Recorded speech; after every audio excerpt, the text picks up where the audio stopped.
My channel study talks friends. Today I am going to tell you about foreign exchange rate में जो changes होते हैं उसके बारे में मैं आपको बताऊंगी। इसमें परिवर्तन तब होता है जब विदेशी विनिमय की मांग और पूर्ति में परिवर्तन होता है। इसके फलस्वरूप मांग और तथा पूर्ति खिसकने लगती है और मांग और पूर्ति में परिवर्तन होता है।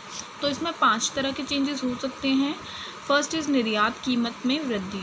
जो निर्यात कीमत एक्सपोर्ट प्राइसेस है उसमें वो इंक्रीज़ होते हैं, तो हमारी डिमांड जो होती है वो उसमें चेंजेस होते हैं, वो खिसकती है। अब देख लेते हैं वो आगे या पीछे कहाँ खिसकती है। तो हमने एक यहाँ डायग्राम दिखाया है जिसमें कि हाँ इधर की ओ वाई से लेकर ओ से वाई की तरफ हमारा जो है डिमांड है और ओ एक्स पे सप्लाई को दिखाया गया है। तो विदेशी बाजार में घरेलू उत्पाद की कीमत को रोशील होने की स्थिति में घरेलू करेंसी की मांग बढ़ती है। मांग वक्र डी से D1 जब हमारी जो डिमांड है वो इंक्रीज़ होगी तो सप्लाई भी इंक्रीज़ होगी और संतुलन इवन पर आ जाता है। यहाँ पर संतुलन होगा और विनिमय दर OR से OR हो जाती है, OR से OR1 हो जाती है। ठीक है, जो हमारी वो है फॉरेन एक्सचेंज रेट। नई विनिमय दर और भी अधिक ऊंची हो जाती है। इसका अर्थ है घरेलू करेंसी के मूल्य में विदेशी करेंसी के रूप में वृद्धि हुई है। जब मांग वक्र से D से D2 हो जाता है तब विनिमय दर OR से OR2 हो जाती है। जब ये D से D2 पीछे हो जाता है तो OR से OR2 पीछे की तरफ खिसक जाती है। विनिमय दर का अर्थ है इसका कि विदेशी करेंसी के रूप में घरेलू करेंसी का मूल्य ह्रास हो रहा है। मतलब मूल्य जो है किसी भी देश का के जो रुपीज़ है, डॉलर है, जो भी है उसका मूल्य कम हो रहा है। अब सेकंड है जब आयात कीमत में वृद्धि होती है। जो इम्पोर्ट हैं, आयात जो हो रहे हैं उसमें कीमत में वृद्धि हो रही है तो पूर्ति का खिसकना होता है, जो कि हमने यहाँ पे डायग्राम से दिखाया है आपको। यहाँ पे OX अक्ष पर यहाँ पर जो वो है फॉरेन एक्सचेंज रेट में डिमांड सप्लाई को दिखाया है, यहाँ पर डिमांड को दिखाया है OX पर। देख लेते हैं।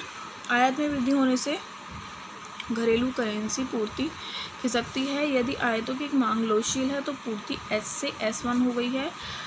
जब अधिक है तो S से S1 आगे की तरफ हो जाती है और संतुलन E से E1 हो जाता है और विनिमय दर OR से OR1 हो जाती है। ऊंची विनिमय दर का अर्थ घरेलू करेंसी की मूल्य वृद्धि है। जब मांग लोशील होती है तब पूर्ति वक्र S से S2 हो जाता है, दाईं ओर खिसकता है। संतुलन E2 पे आ जाता है, E से E2। विनिमय दर OR से OR2 हो जाती है, OR से OR2 पीछे की तरफ आ जाती है। इसका अर्थ है कि घरेलू करेंसी का मूल्य ह्रास है, मूल्य कम हो रहा है। ठीक है। थर्ड पॉइंट में है कीमत स्तर में परिवर्तन। कीमत स्तर में परिवर्तन से पूर्ति और मांग दोनों में चेंजेस होते हैं। यहाँ पे OY अक्ष पर तो यहाँ पे डिमांड को दिखाया है और OX पर सप्लाई को। अब देख लेते हैं चित्र A में यह बताया कि जब घरेलू कीमत स्तर में वृद्धि होती है जब करेंसी मांग D से D1 हो जाती है पीछे की तरफ। जब घरेलू कीमत की जो स्तर है वो बढ़ जाता है तो उसकी डिमांड कम हो जाती है पीछे की तरफ और पूर्ति जब बढ़ जाती है मतलब S से S1 हो जाती है।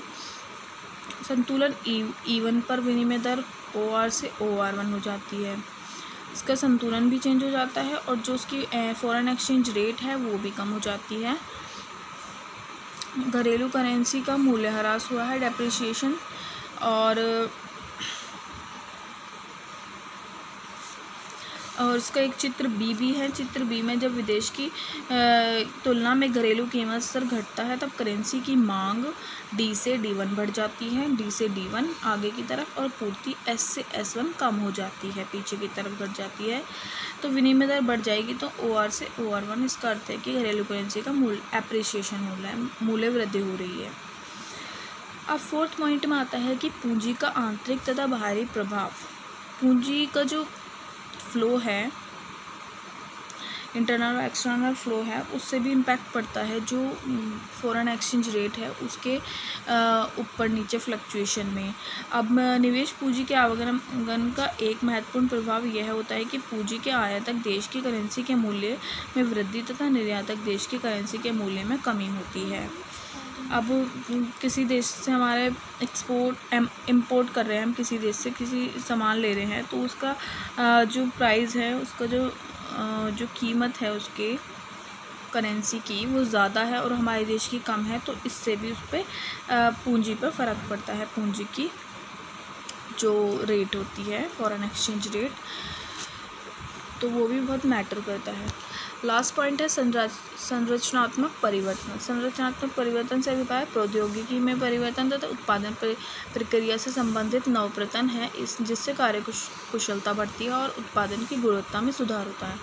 कि अब कोई देश अच्छी टेक्नोलॉजी वगैरह ला रहा है जिससे कि वो अच्छा डेवलप कर रहा है, अपनी कंट्री को अच्छा बना रहा है, तो उसका अच्छे से विकास हो रहा है, जिससे कि उसका जो करेंसी की रेट है उससे भी उस पर इम्पैक्ट पड़ेगा। उसकी करेंसी की रेट बढ़ जाएगी कि लोग वहाँ पे ज़्यादा अपने जॉब्स वगैरह सर्च करेंगे, तो उससे भी काफ़ी इम्पैक्ट पड़ता है जो फॉरेन एक्सचेंज रेट होती है।